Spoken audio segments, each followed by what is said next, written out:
Okay, तो question था metabolism से related in vitro and in vivo metabolism का एक्सप्लेन करना है। तो सबसे पहले मेटाबॉलिज्म क्लियर होना चाहिए कि हमारी बॉडी में या किसी भी लिविंग सेल या लिविंग बॉडी में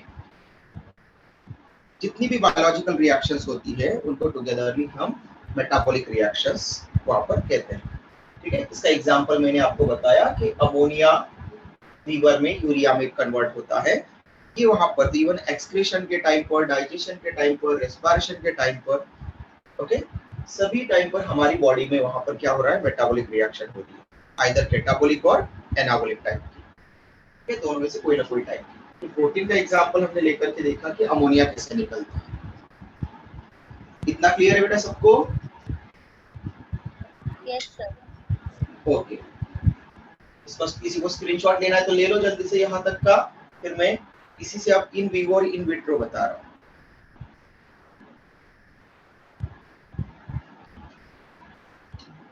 ओके, तो ये जो रिएक्शन जो बॉडी के अंदर हुई, प्रोटीन का डाइजेशन या अमोनिया को का यूरिया में कन्वर्जन लीवर में हुआ, तो ये जो बॉडी या सेल्स में जो रिएक्शंस होती है इनको हम बोल देते हैं इन विवो रिएक्शन। ये जो टाइप है ये जब बॉडी में हो रहा है, सेल्स के अंदर हो रहा है, लिविंग सेल्स के अंदर हो रहा है, तो इन विवो, विवो का मतलब होता है वाइटल, लिविंग।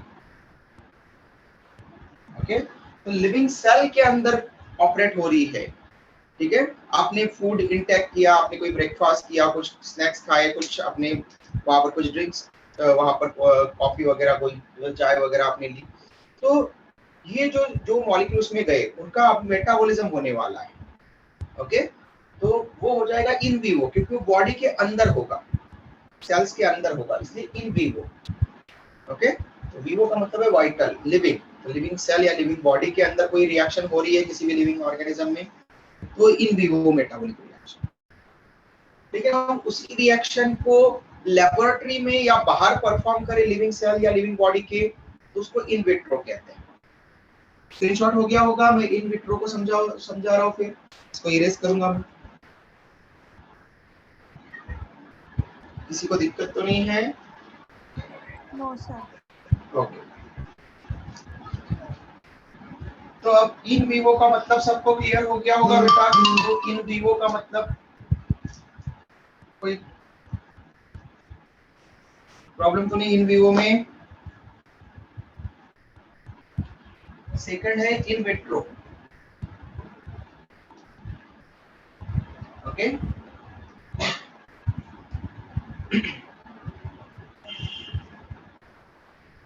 कल ही हमने इन सीटू एक्स सीटू पढ़ा था। ओके, तो इन का मतलब जनरली हमने कहा था सेम, तो वो सेम रिएक्शन यहाँ पर आ जाएगी, मेटाबॉलिक रिएक्शन। अब उस सेम मेटाबॉलिक रिएक्शन को हम विट्रो, तो जो विट्रो वर्ड आया है ग्रीक वर्ड, ये विट्रस से ओरिजिनेट हुआ है, और विट्रस का मतलब होता है ग्लास, कांच, ग्लास। तो टेस्ट ट्यूब किसकी बनती है? टेस्ट ट्यूब देखी होगी आपने। ओके, यस, तो इसका मतलब है कि किसी टेस्ट ट्यूब में या फिर किसी अदर एपरेटस में, बाहर किसी एपरेटस के अंदर। ओके, तो टेस्ट ट्यूब या एपरेटस के अंदर कोई मेटाबॉलिक रिएक्शन परफॉर्म करेंगे, मतलब हम लैब में परफॉर्म कर रहे हैं। फॉर एग्जांपल, आप चिप्स खा रहे हैं, तो चिप्स में स्टार्च है क्योंकि वो पोटैटो से बना है। ठीक है, पोटैटो चिप्स खा रहे हैं आप, तो उसमें स्टार्च है। तो स्टार्च को डाइजेस्ट करने के लिए आपको पता है कि पहली रिएक्शन होती है, अगर आप इन विवो रिएक्शन की बात करेंगे तो हमारी बॉडी में स्टार्च के लिए सलाइवा लगता है। डाइजेशन के लिए पहले ओरल कैविटी में स्टार्च का डाइजेशन होता है, सलाइवा लगता है, क्योंकि सलाइवरी अमाइलेज ये एंजाइम स्टार्च का डाइजेशन इनिशिएट करवाता है। ओके, और ये अबाउट 6.5 टू 6.85 पीएच पर ये रिएक्शन करवाता है। ओके, तो पीएच लगता है 6.5 टू 6.85, मतलब स्लाइटली एसिडिक। और सलाइवरी अमाइलेज में स्टार्च को ब्रेक करेगा माल्टोज और डेक्सट्रोज में। ओके, तो यूजुअली हम यहाँ पर माल्टोज लिखते हैं बस। और माल्टोज फिर फर्दर हमारे इंटेस्टाइन में जाकर के माल्टेज एंजाइम उसको ग्लूकोज में ब्रेक करता है। तो मतलब ये रिएक्शन सलाइवरी अमाइलेज के कारण इनिशिएट हो जाती है। ये रिएक्शन इन विवो होती है, इसको हम इन विट्रो भी करवाते हैं। ओके, इन विट्रो भी करवा सकते हैं। तो टेस्ट ट्यूब में स्टार्च डाला हमने, या तो आप लेबोरेटरी में तो स्टार्च पाउडर डाल सकते हैं, आपके पास में स्टार्च पाउडर नहीं तो आपने पोटैटो डाल दिया, पोटैटो का कुछ पार्ट डाल दिया वहां पर, तो उसमें स्टार्च है, जैसे हम कह रहे हैं। उसमें सलाइवा मिक्स कर दिया, अगर आपके पास में सलाइवरी अमाइलेज ऑलरेडी अवेलेबल है लैब में तो वो डाल सकते हैं, नहीं अवेलेबल है तो आप सलाइवा उसमें पोर करने का बोलते हैं, सलाइवा डाल दिया और उसका पीएच आपने मेंटेन कर लिया कि उसका पीएच चेक कर लिया पीएच स्केल से कि 6.5 टू 6.85 स्लाइटली एसिडिक है या नहीं, इसके बीच में अगर है तो आप देखेंगे कि वो स्टार्च डाइजेस्ट होगा और अब आपको स्टार्च नहीं मिलेगा, अब आपको वहां पर टेस्ट लगाएंगे तो माल्टोज मिलेगा। ओके, इसके लिए आयोडीन टेस्ट किया होगा आपने। ओके, स्टार्च प्रेजेंट है या नहीं है उसके लिए एक आयोडीन टेस्ट होता है जो 9th 10th में आपको पढ़ाया जाता है। ओके, तो अगर आपने ओनली एक टेस्ट ट्यूब लिया यहाँ पर और इस फर्स्ट टेस्ट ट्यूब में ये फर्स्ट टेस्ट ट्यूब में आपने यहाँ पर स्टार्च डाला है,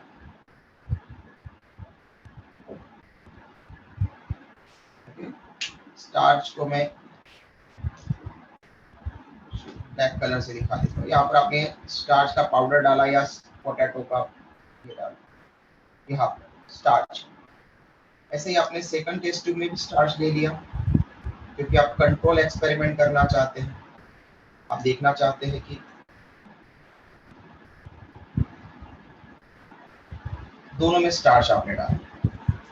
ओके, देन सेकंड वाले में आपने सलाइवा भी डाला यहाँ पर। ओके, सेकंड वाले में आपने सलाइवा पोर किया, यहाँ पर सलाइवा नहीं डाला।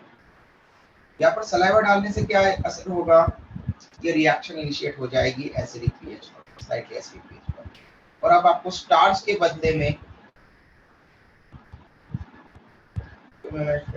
आपको क्या दिखेगा, यहाँ पर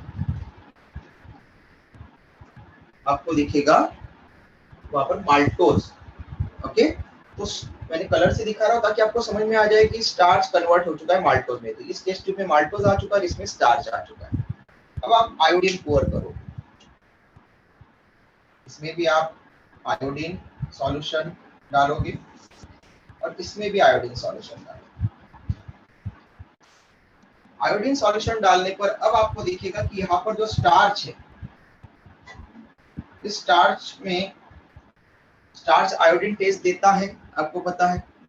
तो यहाँ पर देने के बाद में ये पूरा ब्लूइश कलर का, ब्लूइश पर्पल कलर का यहाँ पर हो जाएगा ये सॉल्यूशन, क्योंकि आयोडीन जैसे ही आप डालेंगे तो स्टार्च के बॉन्डिंग जो होती है ग्लूकोज की, ओके, उसके कारण आयोडीन उनके बीच में फिक्स हो जाता है, जुड़ जाता है और उसके कारण आयोडीन टेस्ट, मतलब कि अगर ब्लूइश या पर्पल कलर अगर आया तो पॉजिटिव, मतलब कि आयोडीन टेस्ट दे रहा है, और ब्लूइश कलर नहीं आया मतलब निगेटिव, मतलब वो टेस्ट नहीं दे रहा है आयोडीन टेस्ट। तो आयोडीन टेस्ट दे रहा है मतलब वहां पर अभी भी स्टार्च अवेलेबल है, और यहाँ पर आपने आयोडीन डाला और यहाँ पर कोई ब्लूइश कलर नहीं बना। ओके, वहां पर आयोडीन पोर करने के बाद में भी, सॉल्यूशन डालने पर भी वो ब्लूइश या पर्पल कलर का नहीं हुआ, मतलब वहां पर स्टार्च अवेलेबल नहीं है अब। ओके, तो ये रिएक्शन जो स्टार्च की यहाँ पर हो रही थी वो हमने यहाँ पर करके देख ली, सेम इन्वायरमेंट दे करके सेकंड वाले में, और उसके बदले में ये भी देख लिया कि क्या टेस्ट बराबर है या नहीं है हमारा। ठीक है, वो कन्वर्ट हो रहा है या नहीं हो रहा है। कन्वर्जन उसके टेस्ट ट्यूब में चल रहा है, आपको कैसे दिखेगा, तो दिखने के लिए हमने वहां पर आयोडीन सॉल्यूशन डाल दिया कि वहां पर स्टार्च अवेलेबल है या नहीं। ओके, तो ये आपको ध्यान देना है। ओके, समझ में आया। तो ये इस तरह से लिविंग रिएक्शन को टेस्ट ट्यूब में या किसी एपरेटस में परफॉर्म करना, उसको हम कहते हैं इन विट्रो रिएक्शन। ओके, किसका क्वेश्चन था बेटा ये? सर मेरा। नाम क्लियर नहीं सुनाई दिया बेटा, please come again. Aishwarya.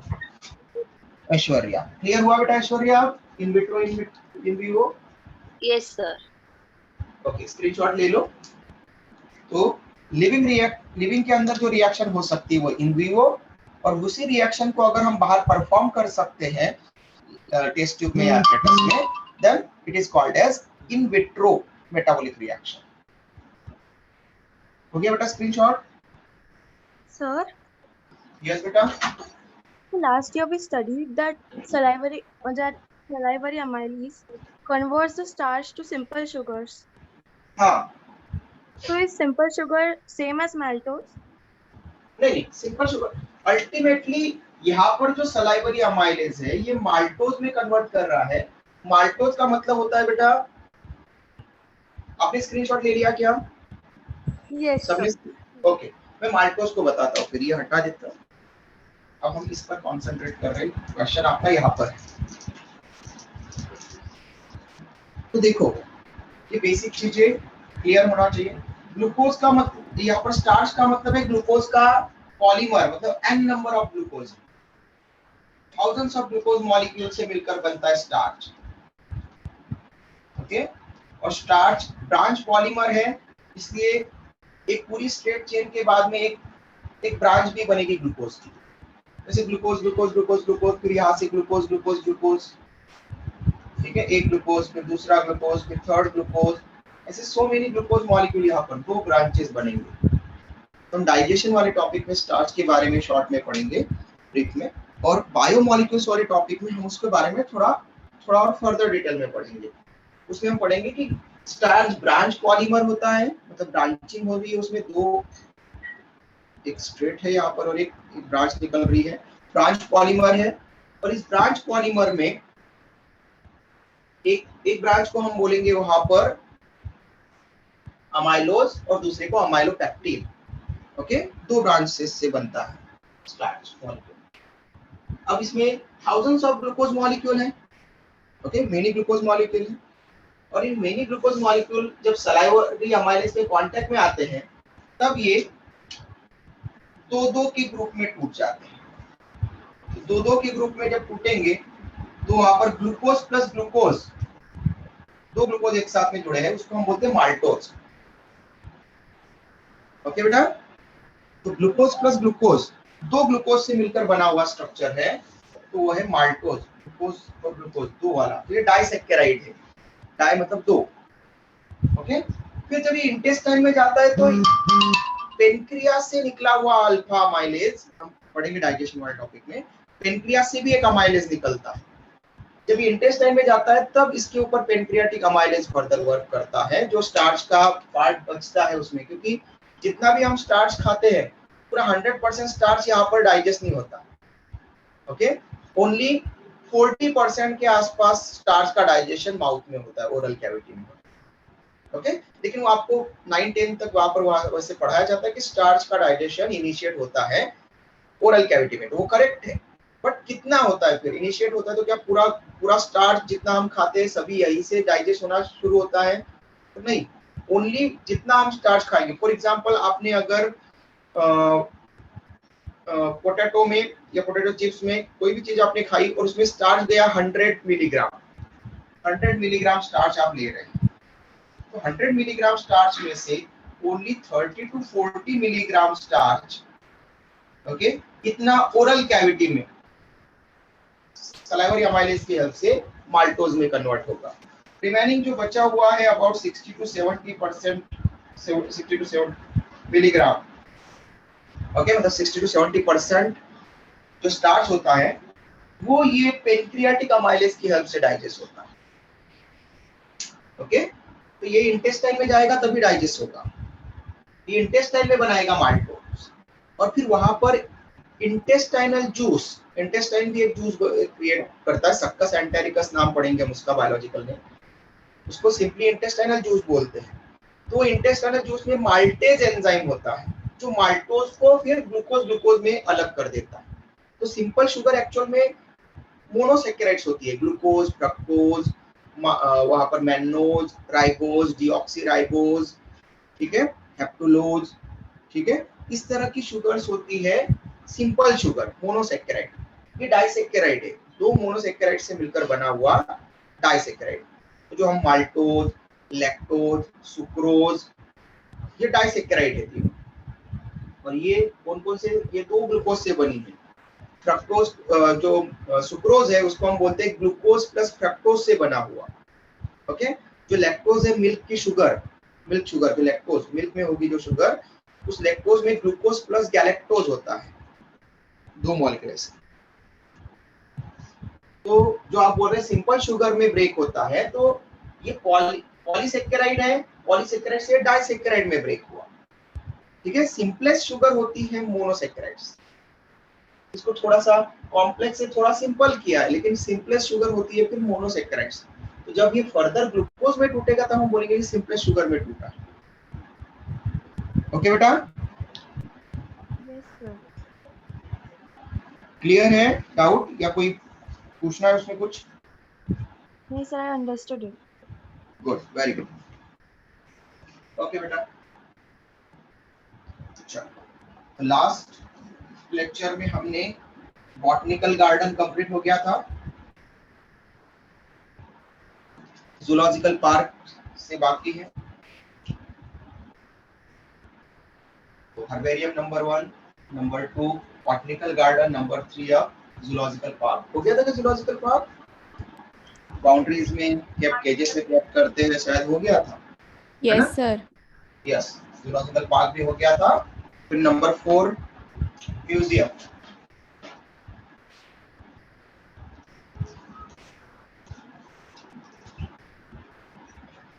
Okay, आप में से किसी ने म्यूजियम को विजिट किया है कभी?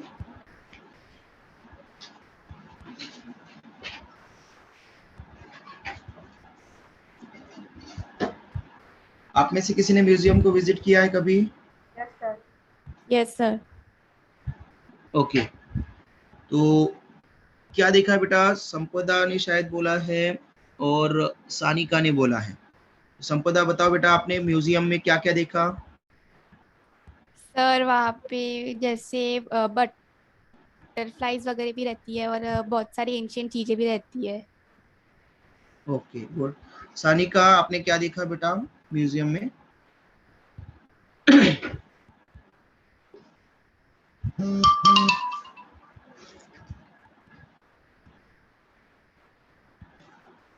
सानिका,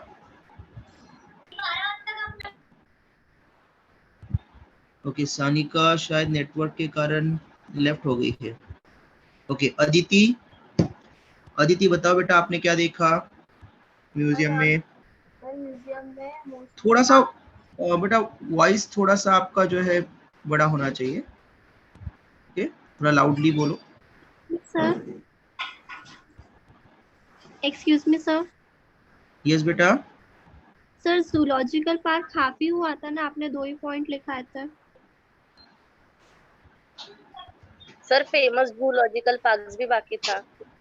नहीं, हाँ उसमें कोई सर। फेमस लिखने की कोई जरूरत नहीं है। मैंने आपको बोला था कि आप मुंबई का वो वहाँ पर लिख सकते हैं जो स्टेट बोर्ड में दिया है, थोड़ा सा पेंगुइन से रिलेटेड। उसमें कुछ ऐसा अलग से नहीं है। केजेस डिफरेंट केजेस में रखते हैं, डिफरेंट केजेस में रखते हैं, सेपरेट केजेस में बिहेवियर के लिए। तो अभी जूलॉजिकल पार्क, म्यूजियम, इनके ऊपर ज्यादा स्ट्रेस नहीं देना है, बस आपको वहाँ पर इनसे रिलेटेड टर्म्स ही आपको वहाँ पर रिप्रेजेंट करना है बेटा। उनको बहुत ज्यादा एक्सप्लेन करने की कोई जरूरत नहीं है। जू में आप जाते हैं, एनिमल्स का बिहेवियर देखते हैं, उनको सेपरेट केजेस में रखते हैं, उनका ब्रीडिंग प्रोग्राम चलाया जाता है। लेकिन मेन पर्पस क्या है उनको रखने का मेन पर्पस है कि हम उससे स्टडी कर सके, बिहेवियर को स्टडी कर सके उनके, और उनका एक्सिटू कंजर्वेशन हो सके।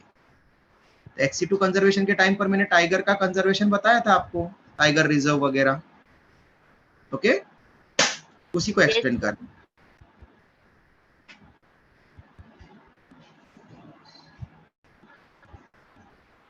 तो उसमें फर्दर आप आपने उधर पढ़ा है बॉटनिकल गार्डन के टाइम पर, वो आप उसमें ऐड कर सकते हैं कि एक्स2 कंजर्वेशन का एग्जांपल है, सॉरी एक्स2 कंजर्वेशन परफॉर्म किया जाता है इसमें। Yes sir. ओके हाँ, और कोई बताएगा बेटा म्यूजियम में क्या क्या देखा? तो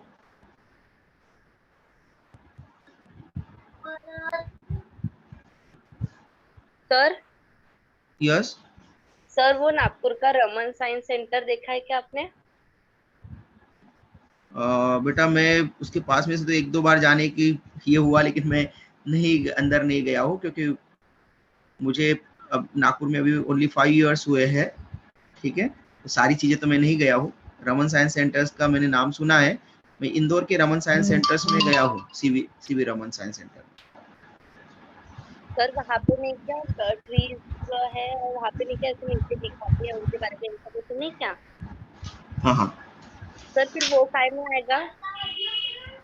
नहीं वो पूरा साइंस सेंटर है, उसमें एटॉमिक, क्योंकि एक्चुअल में क्या है कि सीवी रमन जो थे वो एक्चुअल में फिजिसिस्ट थे, ठीक है, तो उनके थ्रू जो रमन इफेक्ट वगैरह, बायोलॉजी में भी उन्होंने एक रमन इफेक्ट दिया है, ओके, तो उनके थ्रू जब आप आगे पढ़ते हो बायोकेमिस्ट्री एमबीबीएस में, तो वहां पर रमन इफेक्ट आता है, सीवी रमन इफेक्ट, उसके थ्रू हम डिफरेंट ऑर्गेनिक मॉलिक्यूल्स का वहां पर जो वेवलेंथ होती है और उनसे रिलेटेड जो टर्म्स होती है वो निकाल सकते हैं।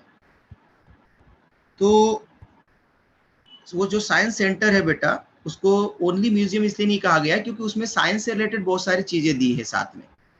तो म्यूजियम साइंस ही नहीं होता, साइंस के साथ साथ में हिस्ट्री, ठीक है, और जो आर्कियोलॉजिकल सर्वे की से रिलेटेड चीजें होती है वो भी उसमें रखी जाती है, ठीक है, तो उसमें ओनली वहां पर जो है ये नहीं होता, वहां पर म्यूजियम में ओनली साइंस नहीं होता, यहाँ पर साइंस से रिलेटेड सारी चीजें हैं, ओके। तो साइंस सेंटर का मतलब है कि वहां पर सभी चीजें साइंस से रिलेटेड होगी, एपरेटस होंगे डिफरेंट टाइप के,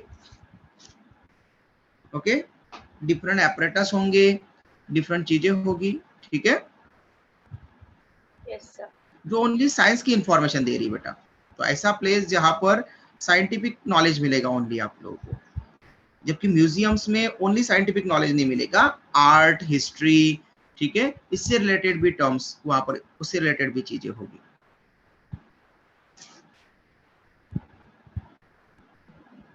ओके चलो, फिर म्यूजियम क्या होते हैं मैं आपको बताता हूँ। एक सेकंड में माइक ऑफ कर रहा हूँ बेटा जरा।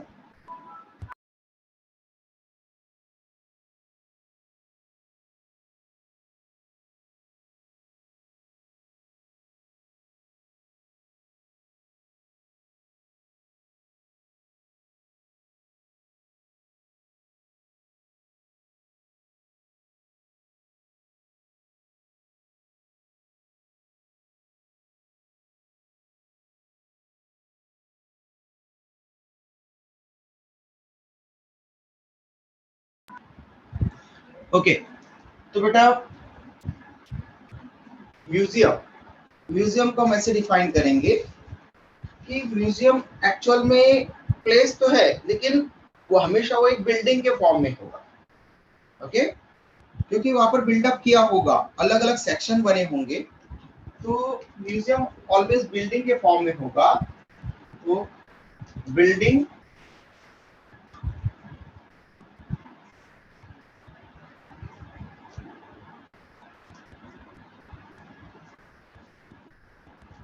where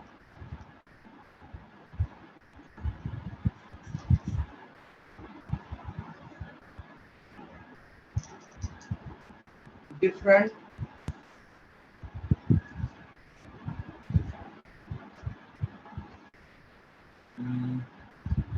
historical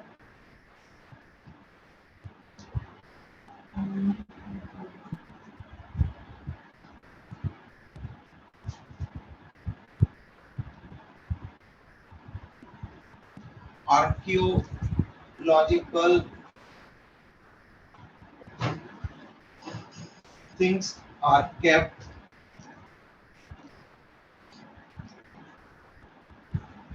as well, fossils, okay, जैसे डायनासोर के फॉसिल मिले, ओके, तो लोगों को उस डायनासोर का फॉसिल दिखना चाहिए, तो वो फॉसिल या फॉसिल के मॉडल्स, ओके, वो आपको देखना है। तो वहां पर फॉसिल या फॉसिल के उसी तरह के मॉडल्स जो बनाए गए हैं, जिससे कि डायनासोरस की बोन कैसे थी, डायनासोर कैसा स्ट्रक्चर था, ये प्रॉपर देखने के लिए आपको वहां पर म्यूजियम को विजिट करना पड़ेगा। तो और उस एरिया में जो जो फिर डिफरेंट चीजें मिली हैं, उनको सबको वहां पर आपको देखने के लिए म्यूजियम को विजिट करना पड़ेगा। ठीक है, फॉसिल, मॉडल्स, ठीक है, इवन कुछ ऐसे एनिमल जिनके कुछ पिक्चर्स है, ठीक है, वहां पर इवन पिक्चर्स भी जो है लगाए जाते हैं। ठीक है, उनके कुछ रेयर एनिमल्स है, उनका कोई पिक है, ओके, वो भी लगाए जाते हैं। कोई बहुत पुराना कॉइन है, वो भी आपको म्यूजियम में देखने को मिलेंगे, कॉइन का कलेक्शन है तो, ठीक है। तो ऐसे सारी चीजें मतलब आर्कियोलॉजिकल वहां पर सर्वे में निकली हुई या फिर उनसे वहां पर निकली हुई, तो उन्होंने एक्सकेवेट किया, खोजा, वहां पर खोदा वहां पर और निकाला, ये सारी चीजें आपको म्यूजियम में मिलेगी। Building where different historical archaeological things are kept as well fossil model pictures of different animals and plants के भी, एनिमल्स के भी पिक्चर हो सकते हैं। ठीक है,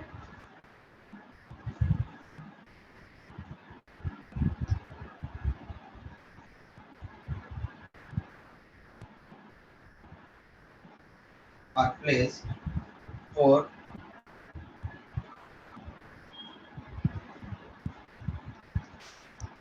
study purpose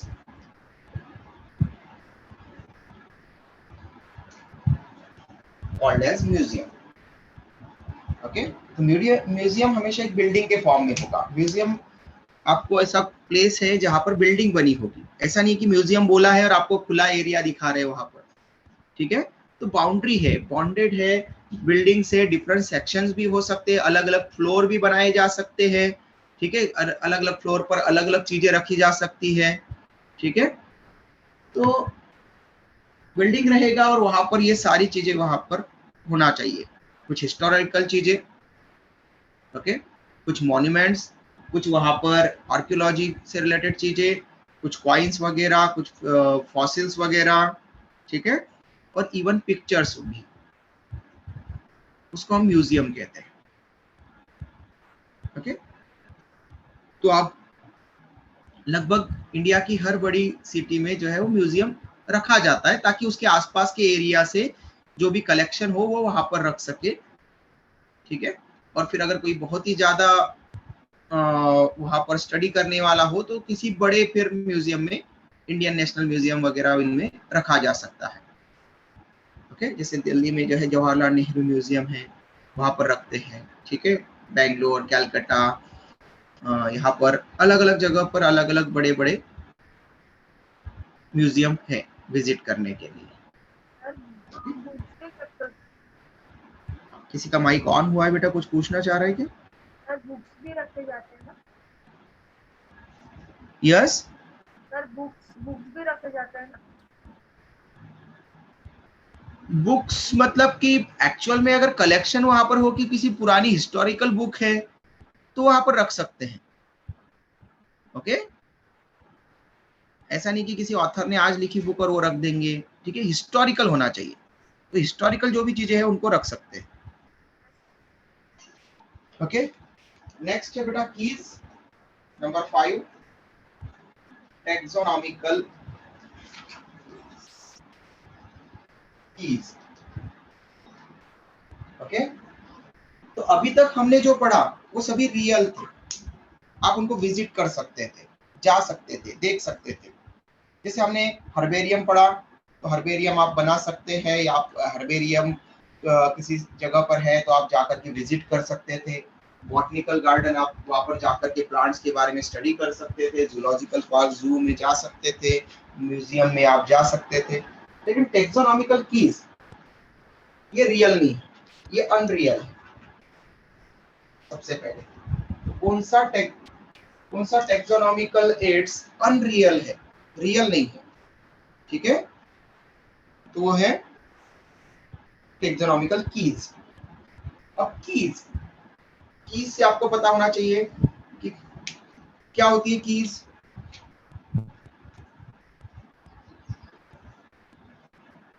किसको आप बोलते हो कीज?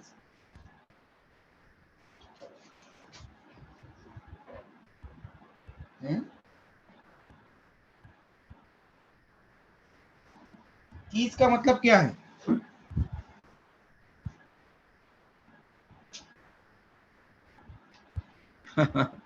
युक्ति ने आंसर भेजा है चाबी।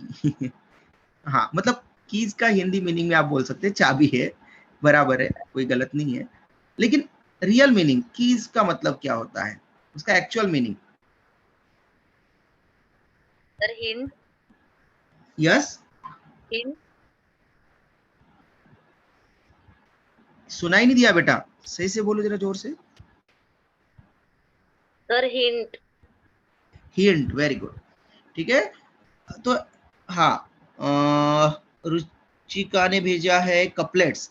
बेटा कपलेट्स तो हम यहाँ पर कीज जब पढ़ेंगे तब उनके दो स्टेटमेंट्स को एक साथ में कपलेट टर्म देंगे। ओके, पहले तो हमको कीज का मीनिंग पता होना चाहिए, फिर कीज में क्या क्या टर्म्स आएगी वो हम आगे पढ़ेंगे। तो कीज का लिटरल मीनिंग होता है बेटा किसी भी प्रॉब्लम का सॉल्यूशन, सॉल्व करने वाली चीज। ओके, जैसे कि बहुत बार आप बहुत सारे लोग जो गाइड्स वगैरह होते हैं जो आपको आंसर्स जिसमें लिखे रहते हैं क्वेश्चंस के, ठीक है, उसको भी कीज बोलते हैं बहुत सारे लोग।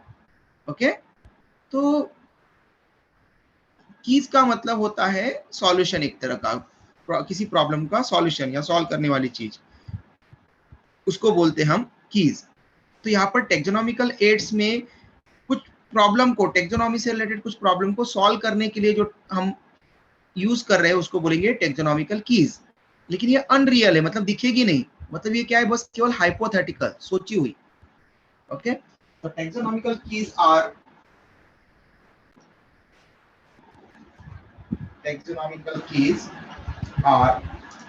हाइपोथेटिकल, अनरियल है, मतलब हाइपोथेटिकल है, सोची हुई है बस केवल। Analytical devices, analytical devices,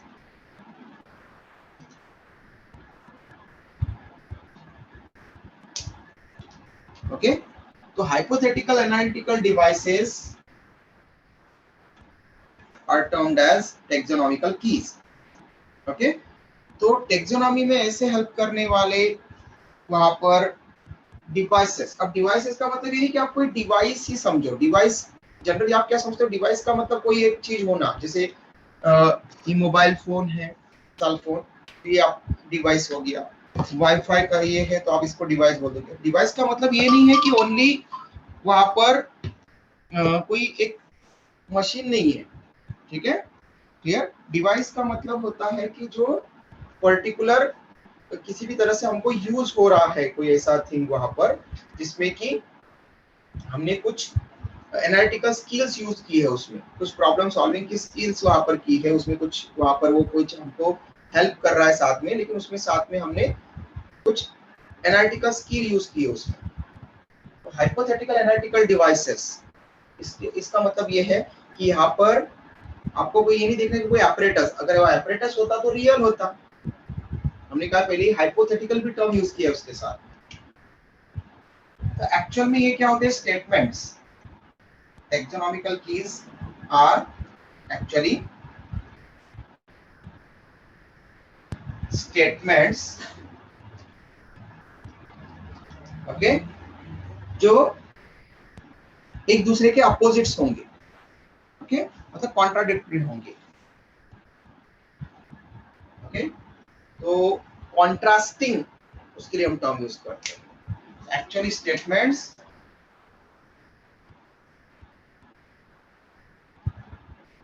which are contrasting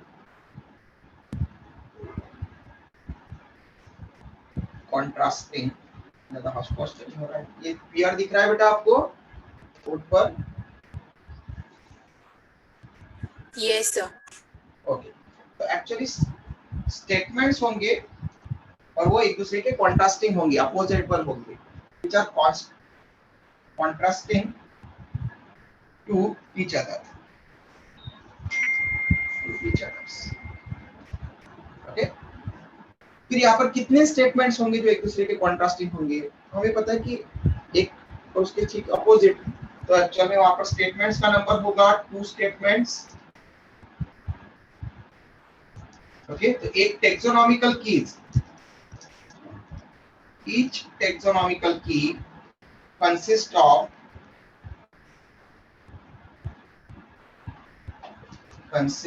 of two statements, जो दोनों एक दूसरे के कॉन्ट्रास्टिंग, 2 स्टेटमेंट्स, और इन दोनों स्टेटमेंट्स को टुगेदरली कपलेट कंसीडर किया जाता है ना? 2 स्टेटमेंट है और एक साथ में आएंगे, ओके।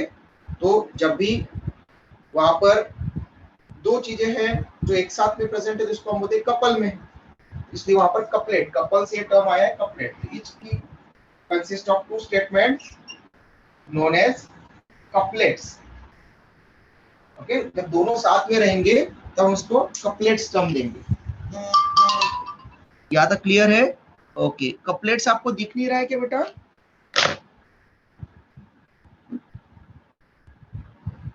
विजिबल है couplet? Yes sir. Yes sir. मुझे मेरी स्क्रीन पर कपलेट प्रॉपर नहीं दिख रहा, मैं थोड़ा सा नीचे करता हूँ ताकि वीडियो में भी आपको कपलेट वहां पर प्रॉपर दिखे।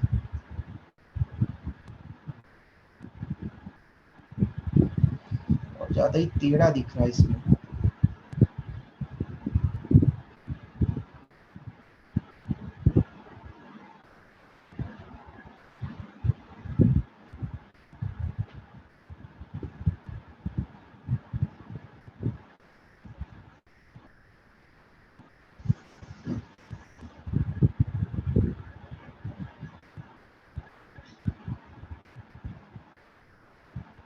ओके, तो दोनों स्टेटमेंट जो एक साथ में हम जब उनको रीड करेंगे या फिर राइट डाउन करेंगे तो उसको एक साथ में हम बोलेंगे कपलेट।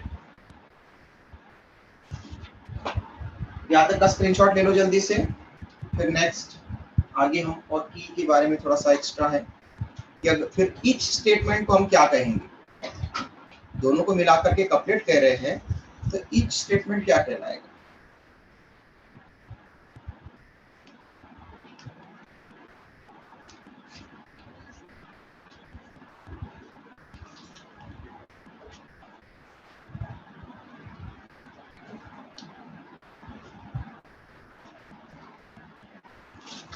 हो गया बेटा?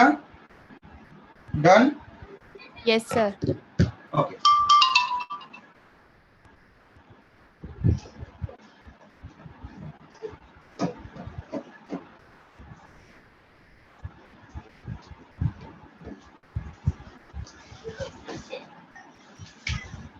Sir, a particular statement is called lead.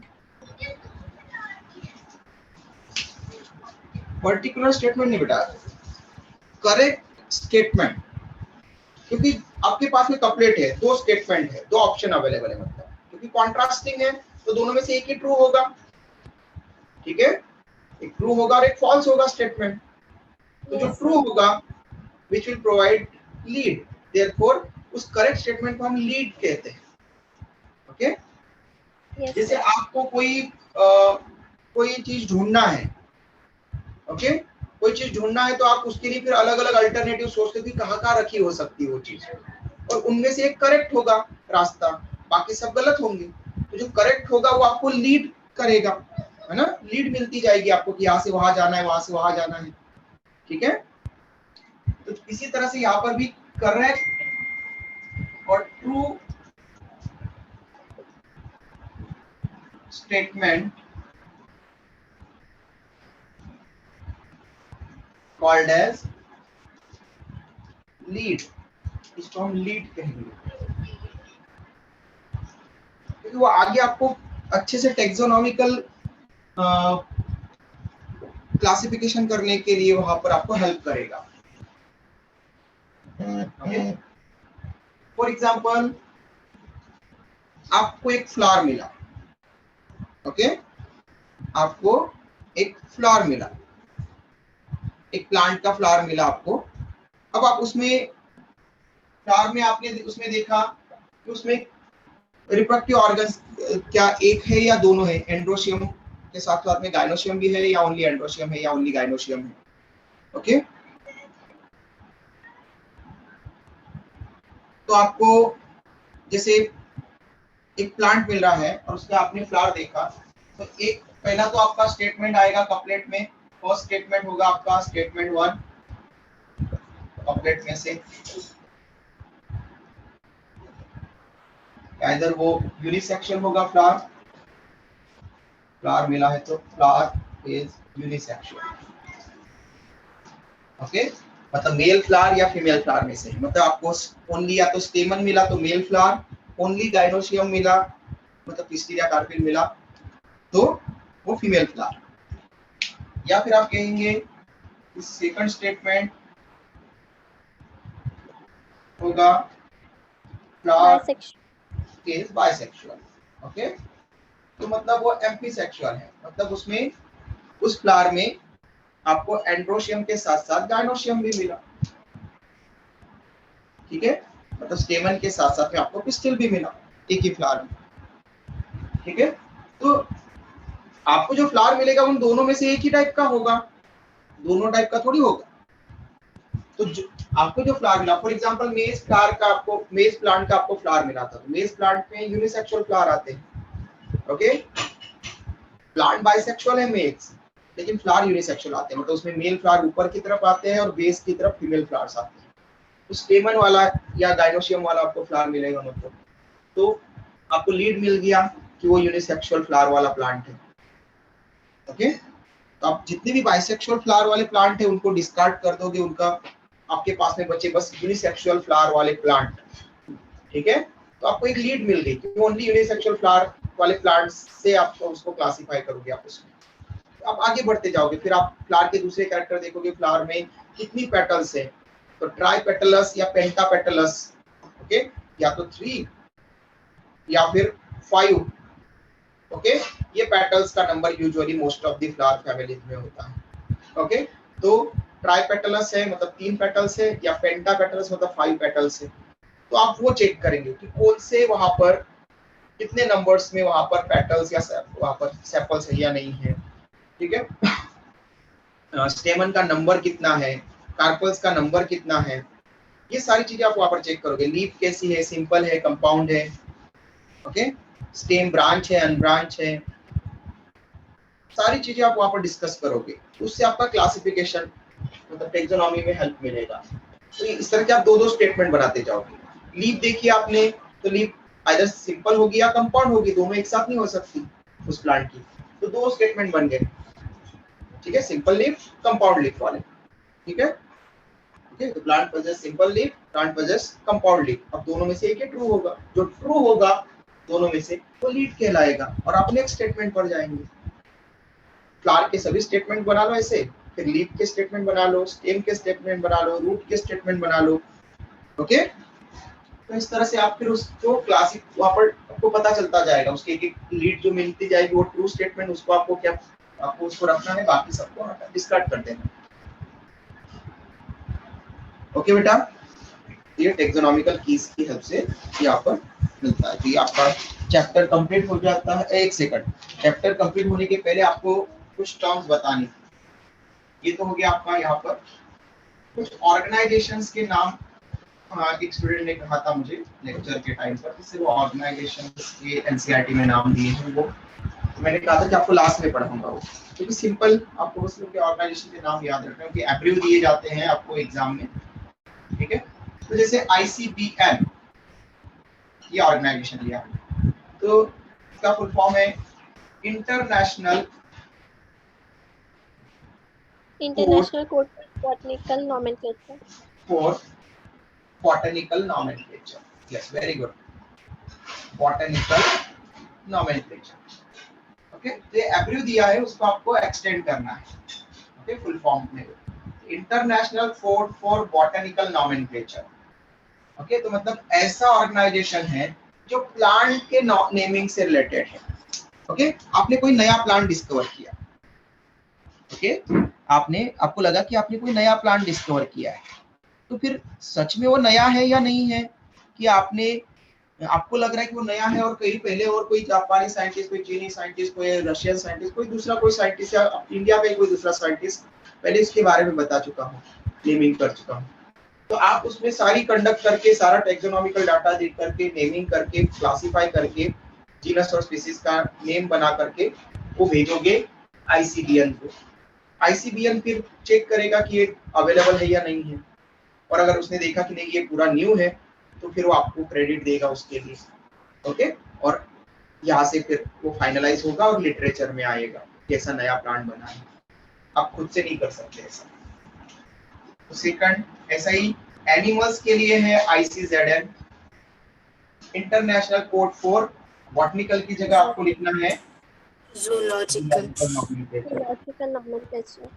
Yes, zoological nomenclature. तो प्लांट हो गया, एनिमल हो गया, ऐसी कुछ माइक्रो ऑर्गेनिज्म के लिए, बैक्टीरिया के लिए जैसे international code for nomenclature of bacteria ICNB, पहले इसको आईसीबैक-एन बोलते थे। ओके, इसी को दूसरा नाम था आईसीबैक-एन। तो international code for bacterial nomenclature, लेकिन फिर आप ये ऐसा लिखने की बजाय इसमें लिखा, तो इसमें कंफ्यूज नहीं होना है, पहले बी आ गया तो बॉटनिकल, लेटर बी आया लास्ट में आया तो बैक्टीरियल के लिए। Okay, international code for botanical nomenclature, sorry ये bacterial nomenclature, bacterial nomenclature. Okay, अब एक बात ध्यान रखना, एनिमल आपको दिखते हैं, प्लांट आपको दिखते हैं, ओके, आपको बहुत सारे प्रोटीन्स दिख सकते हैं, ठीक है, यूग्लिना, अमीबा आप देख सकते हैं, थोड़ा उसको फोकस करके थोड़ा सा सिंपल लेंस है, लेकिन बैक्टीरिया हमेशा माइन्यूट होते हैं, वायरस और बैक्टीरिया। इसलिए जो माइक्रो ऑर्गेनिजम्स होते हैं, माइक्रोब्स होते हैं, बैक्टीरिया लाइक या वायरस लाइक, इनका जो नेमिंग होता है वो हमेशा साइंटिफिक होता है। जैसे हम प्लांट को मैंगो, आम, अम्बा ऐसा बोल सकते हैं, ठीक है, लेकिन फिर उसका बायोलॉजिकल नेम फिर हम मैंगीफेरा इंडिका अलग बोलते हैं। एनिमल के लिए हम अलग अलग नाम दे सकते हैं, कैट, डॉग, ह्यूमन बीइंग, लेकिन उनका है ना, जैसे ह्यूमन बीइंग को मानव, मनुष्य, इंसान, आदमी, ठीक है, ह्यूमन बीइंग, ठीक है, मेन, ठीक है, ऐसे आप बोल सकते हो, लेकिन बायोलॉजिकल नॉमेनक्लेचर उसका होमो सेपियंस होगा। एक साइंटिफिक कम्युनिटी में एक ही नेम होना चाहिए, इसके लिए उसको बनाया गया है, कंफ्यूजन ना हो उससे रिलेटेड। लेकिन माइक्रोब्स का में भी बैक्टीरिया और जो माइक्रोस्कोप से ही देख सकते हैं, उन ऑर्गेनिज्म को कभी कोई ट्राइबियल नेम या लोकल नेम नहीं होता है ना, क्योंकि एयर में जो बैक्टीरिया है हम उनको नहीं देख सकते कि ये जो बैक्टीरिया जा रहा है यहाँ से, उसका नाम हमें दिख नहीं रहा है तो हम उसका नेमिंग ही नहीं कर सकते। ओके, अगर वो दिखता तो हम उसका भी नेम रख देते, ठीक है। तो कोई लोकल नेम या ट्राइबल नेम नहीं होता माइक्रोब्स का मेनली, इसलिए उनका हमेशा साइंटिफिक नेम होता है, क्योंकि उसको साइंटिस्ट ही देखते हैं, उनके ऑब्जर्व करते हैं कैरेक्टर्स और उसके बेसिस पर नेमिंग करते हैं। तो ध्यान रखें, इनका हमेशा साइंटिफिक नेम होता है। कभी कभार ऐसे छोटे से सिंपल से क्वेश्चन पूछ लेते हैं, लेकिन आपने उनको एक बार सुना नहीं है या आपने उसके बारे में ऑब्जर्व नहीं किया है, इसलिए आपको टाइम ज्यादा देना है। आपको थ्योरी बहुत ज्यादा नहीं पढ़नी है, थ्योरी आपको क्लास में जितनी बताई जाए, एनसीईआरटी में जितनी, और अगर आपका स्टेट बोर्ड है तो स्टेट बोर्ड की बुक, बस। इसके अलावा आपको कहीं पर थ्योरी नहीं पढ़ना है। आपको उसके ऊपर जो कंसेप्ट पढ़े उसको समझ करके कोशिश देना है, आधा घंटे का टाइम देना है लेक्चर के बाद में कि हमने आज क्या क्या सीखा, ठीक है, उसको रिकॉल करने की कोशिश करना है, उसमें ऑब्जर्व करने की क्या क्या हमने ऑब्जर्व किया, उसको कैसे क्वेश्चन बन सकते, फिर उसके बाद में प्रैक्टिस क्वेश्चन पर जाना चाहिए, ठीक है। तो उससे आपका जो है प्रॉपर क्लियर भी होगा, और एग्जाम में जो क्वेश्चंस आते हैं, एनालिटिकल क्वेश्चंस आते हैं, वो आपसे आसानी से बनेंगे, बहुत सिंपल रहते हैं क्वेश्चन बायोलॉजी में। अगर आपने ऑब्जर्व किया, अच्छे से कंसेप्ट को लर्न किया, ठीक है, first you have to understand the concept अगर आपने क्लियर है तो देन आप वहां पर आंसर दे सकते हैं। अगर कंसेप्ट क्लियर नहीं है तो आपको रटना पड़ेंगे क्वेश्चंस भी, आंसर भी, आपको थ्योरी भी रटना पड़ेगा, ठीक है, तो थोड़ा सा टाइम देना चाहिए, आपके पास में फुल टाइम है, वहां पर प्रॉपर टाइम है, आसानी से आप कर सकते हैं। ऐसे ही वायरस के लिए ICVN है, international code for viral nomenclature, viral nomenclature. Okay, तो वायरस के नेमिंग के लिए वहां पर एक लास्ट यहाँ पर आपको दिया जाता है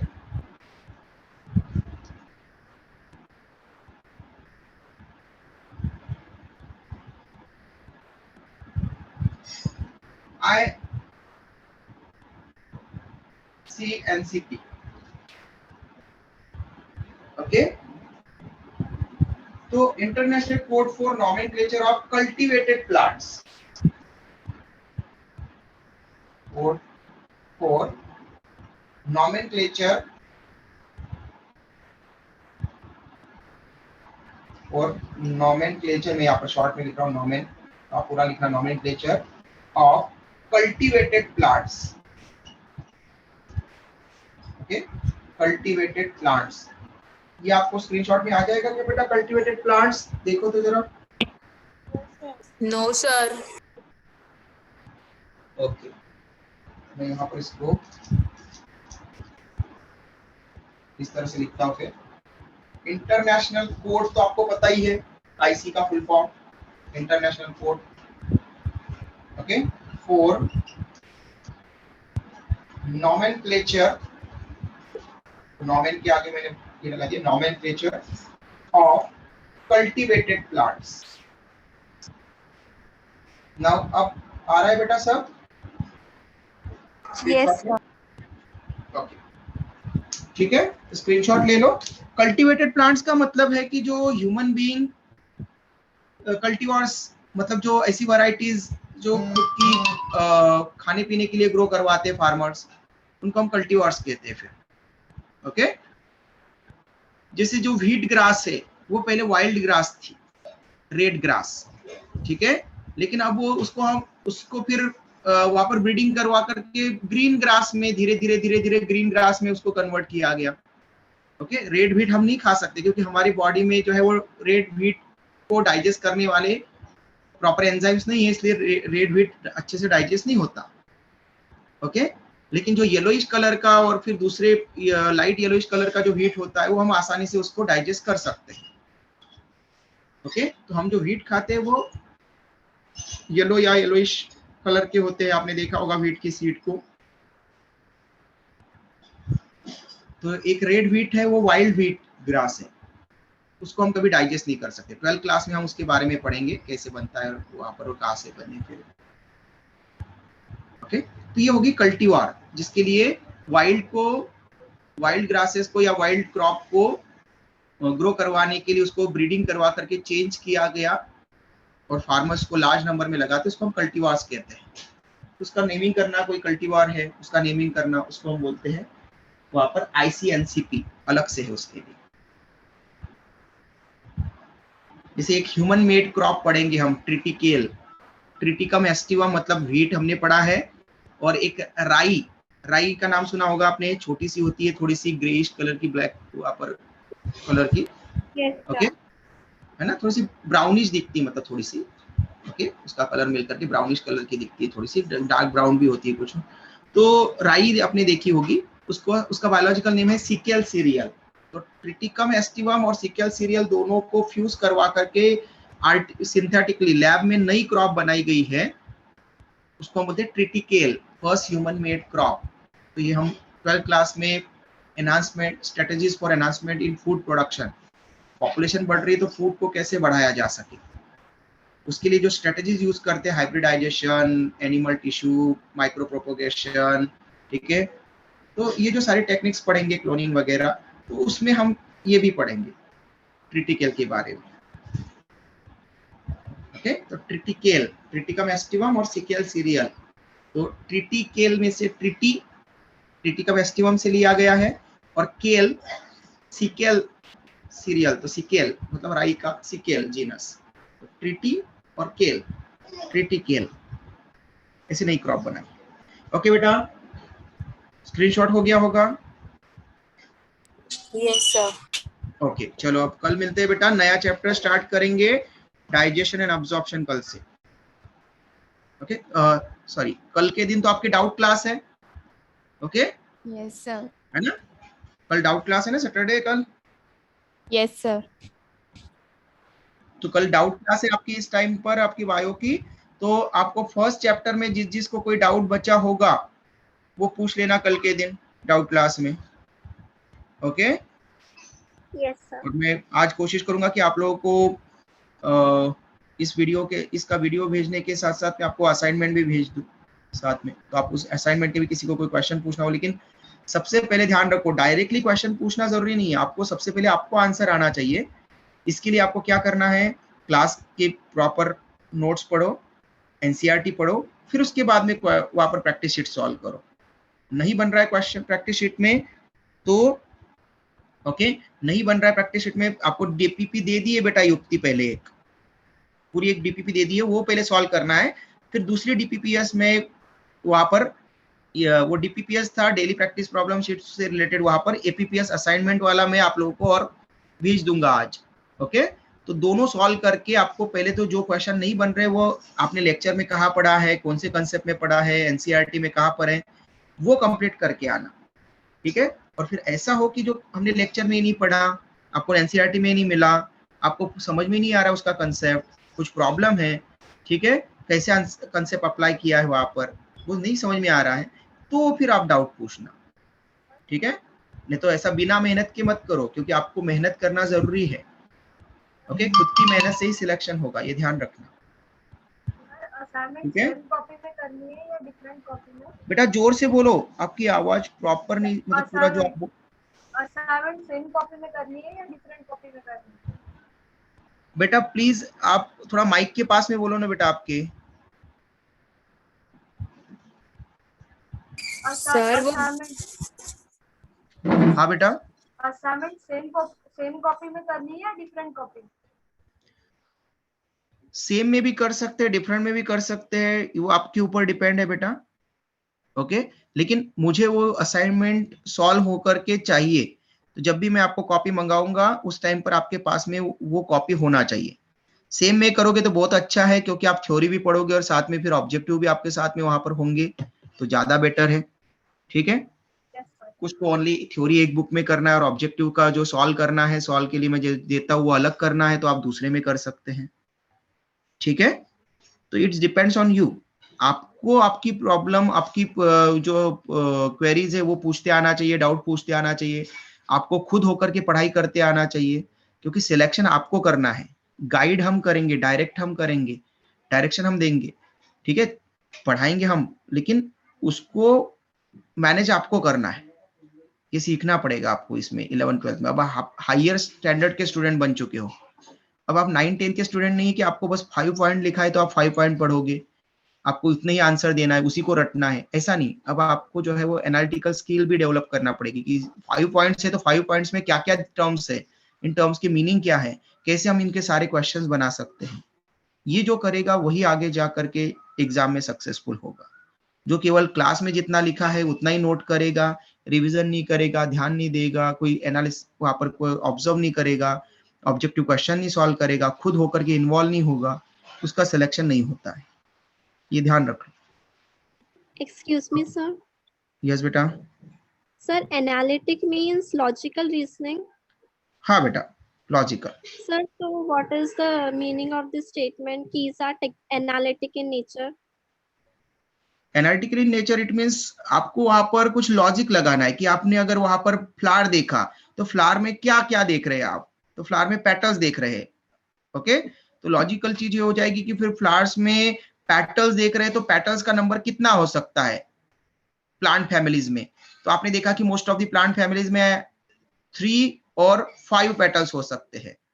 ठीक है, ये लॉजिक लगाया आपने, तो फिर 2 स्टेटमेंट आपने लॉजिकल के बेसिस पर लगाए, फिर आपने ऑब्जर्व किया उसमें जो आपको प्लांट पार्ट मिला है कि 3 है या 5 है, तो पहले लॉजिक लगाना है आपको, ठीक है, कि कितने हो सकते हैं, देन फिर आपको ऑब्जर्व करना है कि इसमें कितने हैं, फिर सेपरेट करते जाना है।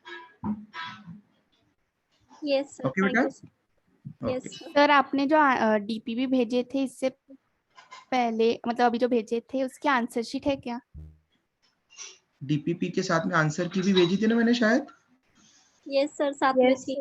हाँ Yes, आंसर sir. की भी साथ में दी थी बेटा, Yes, sir. Okay sir. है ना। ओके बेटा चलो, अभी भी जो भेजूंगा तो कोशिश करूंगा कि उसके आंसर की भी साथ में ही भेज दूं, ताकि आपको क्वेश्चन करने के बाद में आप देख सको कि आपके कहाँ पर मिस्टेक आ रही है। ठीक है, जो क्वेश्चन नहीं बनता है पढ़ने के बाद में भी उसको एनसीईआरटी पर जाना, क्लास के नोट्स पर जाना, फिर वहां पर देखना, फिर भी नहीं बना तो आंसर देख करके फिर वापस नोट्स पर जाना। ठीक है, और फिर भी नहीं समझ में आता है तो डाउट में पूछना। चलो बाय, टेक केयर बेटा। Thank you Bye, sir. sir. Thank you, sir. Thank you, sir.